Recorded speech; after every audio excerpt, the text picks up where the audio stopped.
అందరికీ నమస్తే అండి. జగన్మోహన్ రెడ్డి గారి ఫేస్, జగన్మోహన్ రెడ్డి గారి ముఖం ఎవరికి తెలీదా? ఆయన ఎలా ఉంటారో, ఆయన రూపం ఏంటో అందరికీ తెలుసు కదా. సో ప్రత్యేకంగా ఆయన గురించి ప్రచారం చేసుకోవాల్సిన పని లేదు.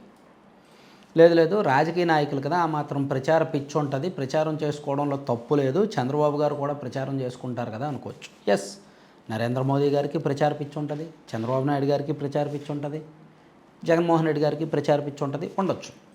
నరేంద్ర మోదీ గారు ఈ దేశానికి నేను ప్రధానమంత్రి కదా, ఈ దేశంలో ఉన్న ప్రతి రైతు పాస్ పుస్తకం మీద కూడా నా ఫోటోనే ఉండాలని ఆలోచిస్తే, ఈ దేశంలో ఉన్న కోట్లాది మంది రైతుల పాస్ పుస్తకాల మీద నరేంద్ర మోదీ గారు ఫోటో పెట్టుకుంటారుగా. ఆయన ఎందుకు అలా ఆలోచించలా? ఏ దేశంలో ఈ రాష్ట్రంలో ఈ దేశంలో ఏ రాష్ట్రంలోని ముఖ్యమంత్రి కూడా రైతుల పాస్ పుస్తకాల మీద ఫోటో పెట్టుకోవాలని ఆలోచించాల, వాళ్ళ ఫోటో పెట్టుకోవాలని. అటువంటి వికృతమైన అడ్డమైన ఆలోచన జగన్మోహన్ రెడ్డి గారికి వచ్చింది. మరి ఆయనకు వచ్చిందో, అక్కడ ఉన్న ఐఏఎస్ అధికారులుగా చుట్టుపక్కల ఉన్న సలహాదారులకు వచ్చిందో తెలియదు. దాన్ని అమలు చేశారు, విపరీతమైన వ్యతిరేకత తెచ్చుకున్నారు. ఆ దరిద్రానికి ఇది ఒక్కటే కాదు. వైసీపీ అధికారంలో ఉన్నప్పుడు క్యాస్ట్ సర్టిఫికేట్లు, ఇన్కమ్ సర్టిఫికేట్లు ఇస్తారు కదా మీ సేవా కేంద్రాల నుంచి, సచివాలయాల నుంచి. ఆ సర్టిఫికేట్ల మీద కూడా పైన ఉండేవి జగన్మోహన్ రెడ్డి గారి ఫోటో. ఆ నవరత్నాల సింబలు జగన్మోహన్ రెడ్డి గారి ఫోటో ఉండేది.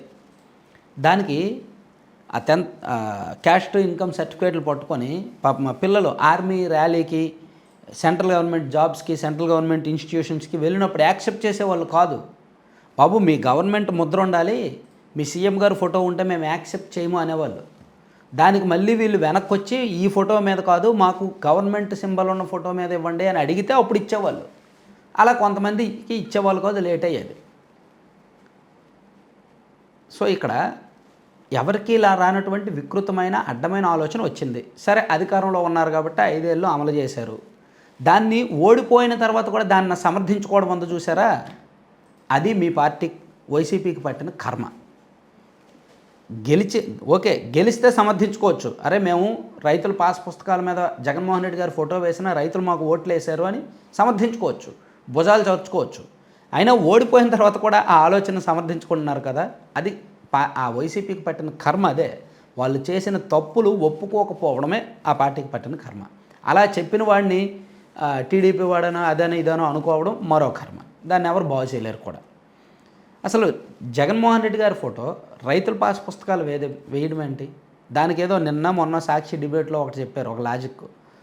ఇది ఒక నోటు కరెన్సీ నోటు తీసి దీని మీద గాంధీ గారి ఫోటో ఉంది, సో అంత మాత్రాన ఇదేమో ప్రచార పిచ్చా, లేదా నేను వాడడం మానేస్తున్నానా, జేబులో పెట్టుకోవడం మానేస్తున్నానా అని అన్నారు.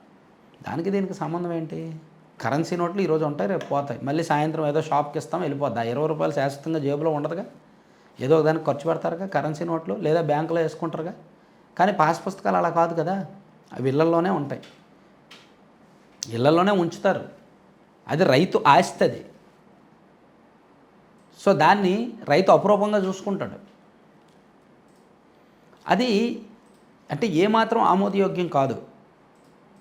ఈ సిల్లీగా చీప్గా పబ్లిసిటీ చేసుకోవడానికి వెళ్ళి పొలాల్లో కూడా సర్వే రాళ్ళ మీద కూడా ఫోటో వేసుకున్నారు జగన్మోహన్ రెడ్డి గారి ఫోటో. దాన్ని కూడా రైతులు యాక్సెప్ట్ చేయలేదు.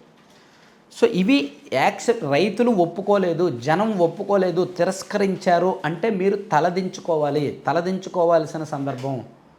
ఓట్లు వేయలేదు, అసహించుకున్నారు కాబట్టి ఓట్లు వేయలేదు, దాన్ని సమర్థించుకోకూడదు. కానీ ఇప్పుడు సమర్థించుకుంటున్నారు. ఒక పక్క పేరు నాని గారు, ఎస్ అది పబ్లిసిటీ చేసుకున్నాం మా ఇష్టం, ఇంకో పక్క పార్టీ మీడియా వాళ్ళు. సో అది కరెక్ట్ అయితే కాదు, విధానం అయితే కరెక్ట్ కాదు. ప్రజలను మించి కాదు కదా ఎవరు కూడా, మీ జగన్మోహన్ రెడ్డి గారైనా మీరైనా ఆ పార్టీ నాయకులైనా ఎవరైనా జనాలను మించి అయితే కాదు కదా. సో జనం వద్దు అన్నారంటే ఆపేయచ్చు కదా. ఇంకా ఎందుకు ఆ వికృతమైన ఆనందం, అడ్డగోలు వాదన? సో ఇదే కాదు, జగన్మోహన్ రెడ్డి గారు అధికారం ఉన్నప్పుడు చేసినవి అవే. ఊర్లో ఉన్న కార్యాలయాలకి వైసీపీ రంగులు వేశారు, దానికి సుప్రీంకోర్టు వరకు వెళ్తే వద్దని చెప్పింది. అసలు జగన్మోహన్ రెడ్డి గారు సర్వే రాళ్ళ మీద జగన్మోహన్ రెడ్డి గారు ఫోటోలు వేసుకోకపోతే ప్రభుత్వానికి డబ్బులు మిగిలే 600 కోట్లు ఎంతో. అలాగే పాస్ పుస్తకాల మీద జగన్మోహన్ రెడ్డి గారు ఫోటో వేసుకోకపోతే ప్రభుత్వానికి డబ్బులు మిగిలేవి.